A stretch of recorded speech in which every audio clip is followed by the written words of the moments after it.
was all about what she wanted to achieve, and she's going to achieve it on so many different levels that I don't even realize if she realizes it.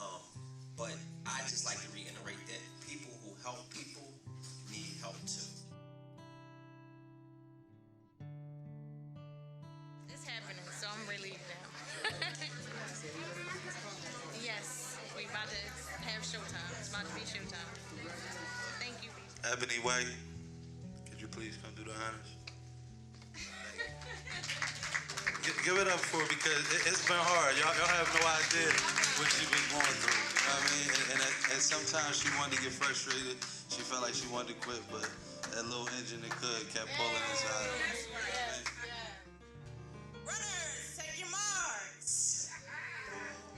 I know that sounds familiar to a lot of people in this audience because many of my track teammates and competitors are here tonight supporting me, and I appreciate it. Set. Guns go off. Competitors go off.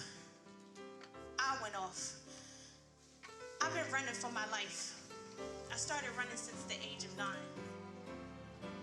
Families like Grants Track, families like Hampton University Track and Field Team. And today I stand here trying to help somebody else in transition because I myself am she.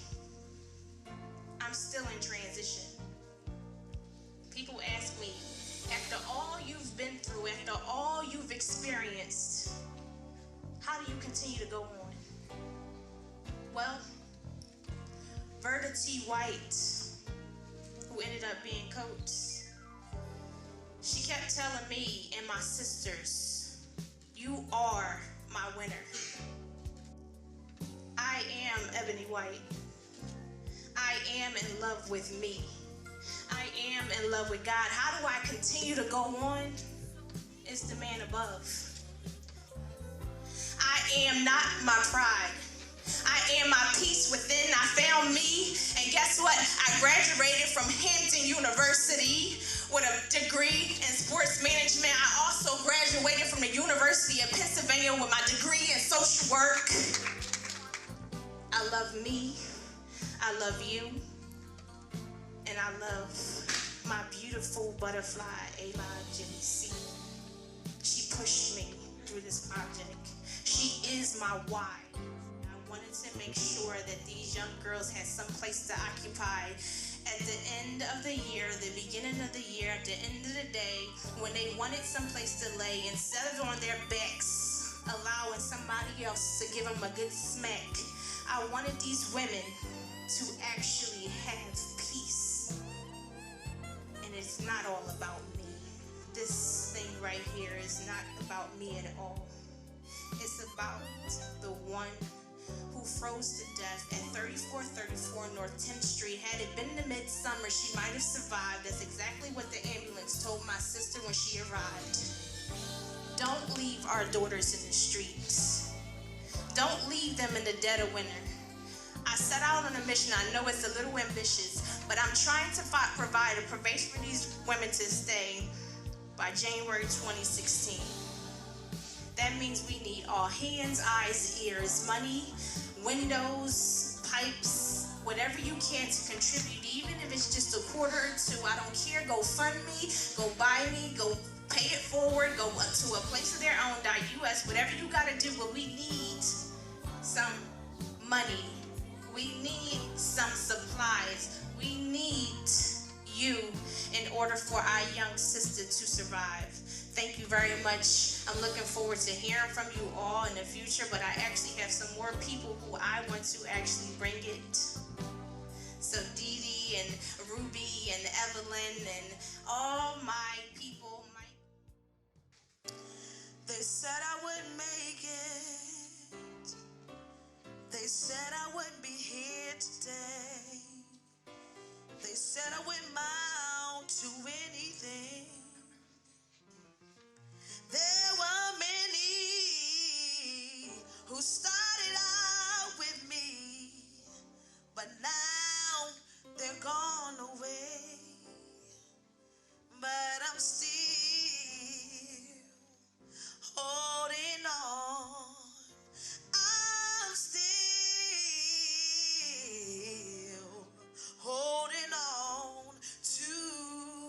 God's hand.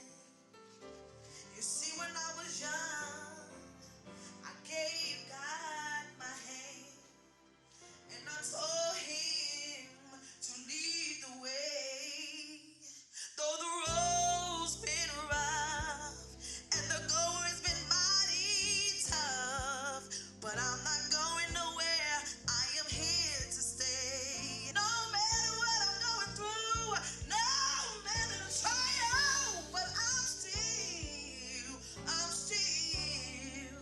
holding on to God's hand.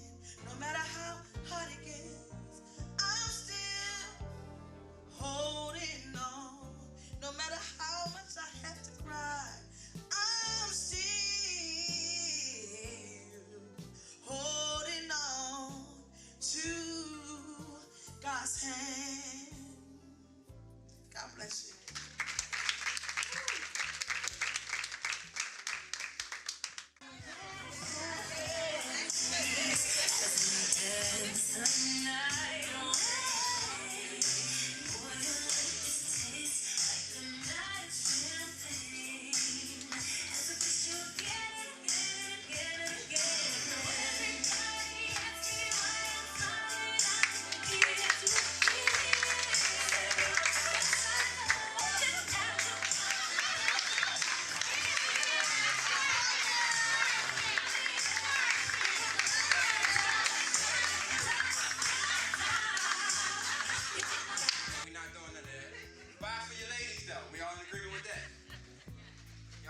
Are we all in agreement with that? Yeah. All right, there we go. We're going to keep this thing moving right now. Oh, side note.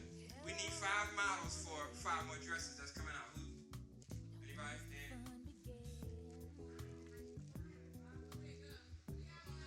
Just add.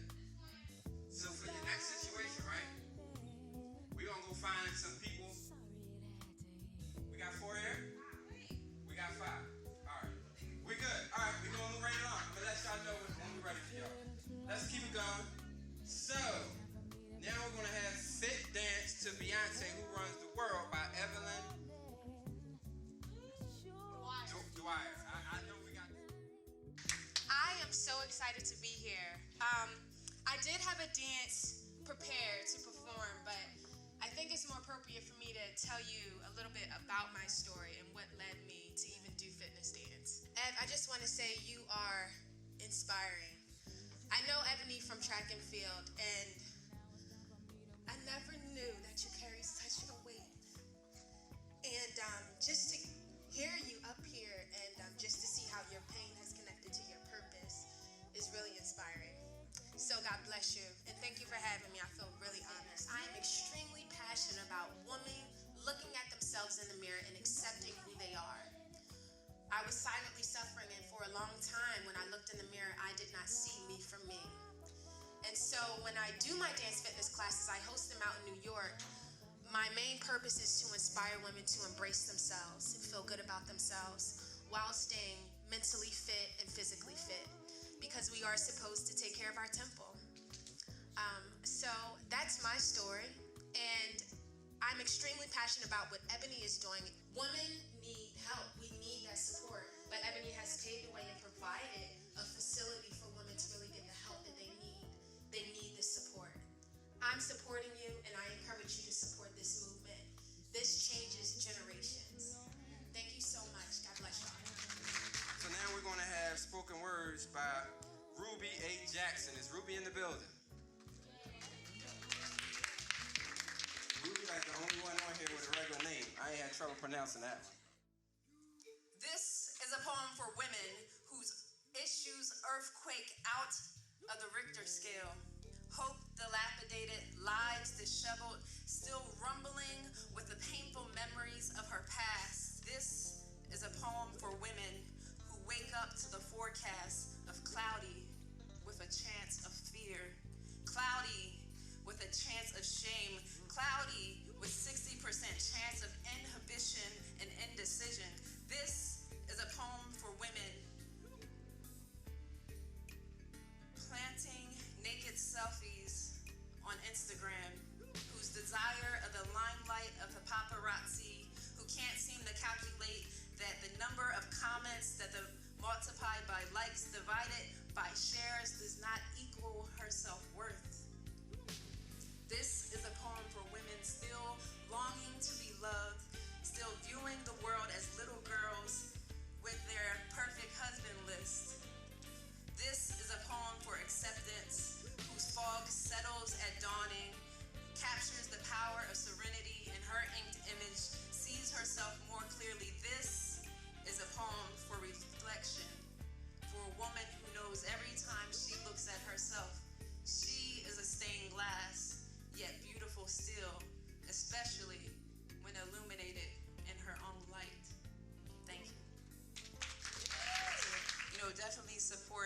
please support this movement, support a place of her.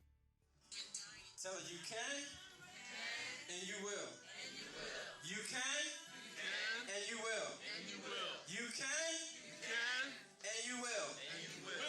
Because God got you. Thank y'all. Y'all can sit down.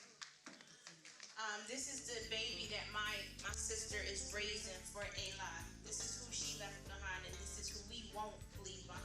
She is our future, and just like every other young female that's coming up behind us, I refuse to leave them behind, unaware and alone. Her overall appearance, the funeral itself, we had no money, fish fries and all. We wouldn't have did it without this family. I just wanted to say once more, thank you so very much. But when she told me what she was doing, it melted me. My daughter is a few years younger than her, and to see a young lady doing what she's doing, like you could smell the passion. You can feel it. It wasn't a braggadocious moment. It was all about what she wanted to achieve, and she's going to achieve it on so many different levels that I don't even realize if she realizes. But I just like to reiterate that people who help people need help too. Regina Grove, my mama's other half, my mama's twin. Come here, I'm your child. This is my younger sister, but I'm her child.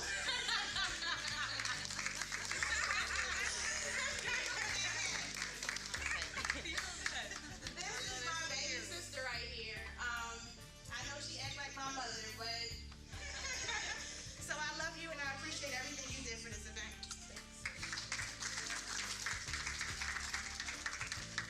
This man has been around for years. I didn't know I had so much support. You know, he know all my attitudes and stuff. Just like I get on his last nerve, but he keeps on pushing me. He said, when I called him, I said, Jules, I just need. He said, whatever you need, you got it. This man has been my prayer warrior. He has stepped up to the plate. He said, cuz if you ain't got it, I do. And if you ain't got it, then God got it. And I just love you so much. Even in my absence, he stood up for me. And I just thank you and I appreciate you. I just want that. I need somebody with that type of energy and that type of strength to just pull through for me. And she did. And I appreciate you for that. This is coming out of the pockets. And y'all see I ain't got none. So, they don't run deep. But I appreciate everybody who bought a ticket, who came out, who supported me, who's still praying for me. Please don't stop praying because I need them. And so I appreciate you, girl, for everything you've done for me and my sisters and my mother and your children. Thank you for continuing to ride with us.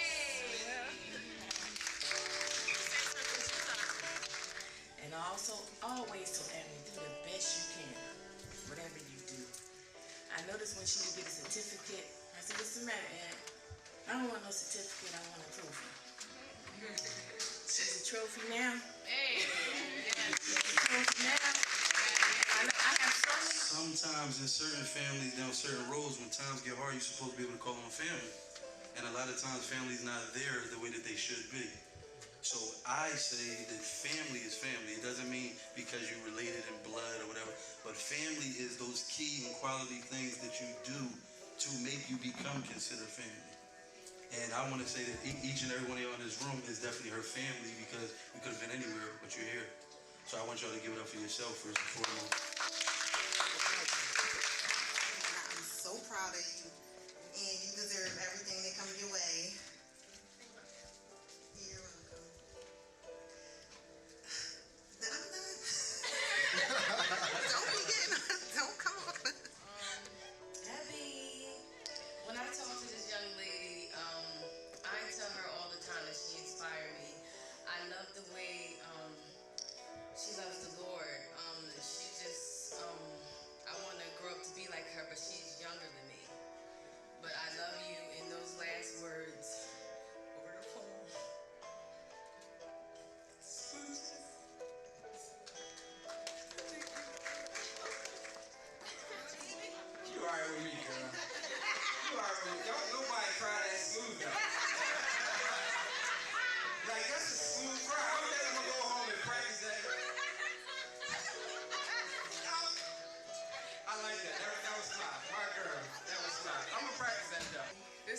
buck right here. My pain in the butt. I love her. I'm so proud of you. You talked about this in spurts and pieces, and this is what you wanted to do for women. I didn't know about this big vision. But when you talked to me, you told me, hey, this is what you want to do. Just talking about from where we from, over there in North Philly, in the hood, in the corners. And I'm proud of you. Love you. We have a group called the Accountability Club, and it's a group that's organized to make individuals accountable. So in that group, one thing that I posted the other day was the understanding the simplicity of purpose. So everything that we sit here now, your plate, your fork, all has a purpose. But sometimes we have a hard time as individuals tapping into the purpose that we have in our lives. So as you're going through this, sometimes that purpose is going to get challenged. So what you need to do is as many times a day as you can is to look at it. So that means that you put your purpose in your pocketbook. You might have to write your purpose on your hand. So as you go through this, you have the haters and you have the valleys and all that, your purpose is identified. Because every time we go to eat, we see our purpose of the night. We look at it, we use it. So you have to do the same thing when you have to tap into your purpose. Because sometimes it's in your heart, it's in your head. But when you see things in front of you, as far as finance, people hating, you don't always get a chance to see that purpose. So as I say, take the purpose out of your head and put it on paper and look at it every day. Love you, we've been through a lot, and that's what I'm going to say. Thank you. Thanks everybody for coming. I made the seafood. I do food. Right? I'm not even going to talk. Oh, I'm sorry, Richard. Blame Ebony and Jamil. Ebony, I really want to say thank you for you making me put my oven to the max this time. But Eb, I'm so proud of you. What you doing this project, you making me go forward with my cooking and striving me to do more as a mom. And you challenge me every day with Dacia and Alea, and I want to say thank you. Thank you to me because I got a new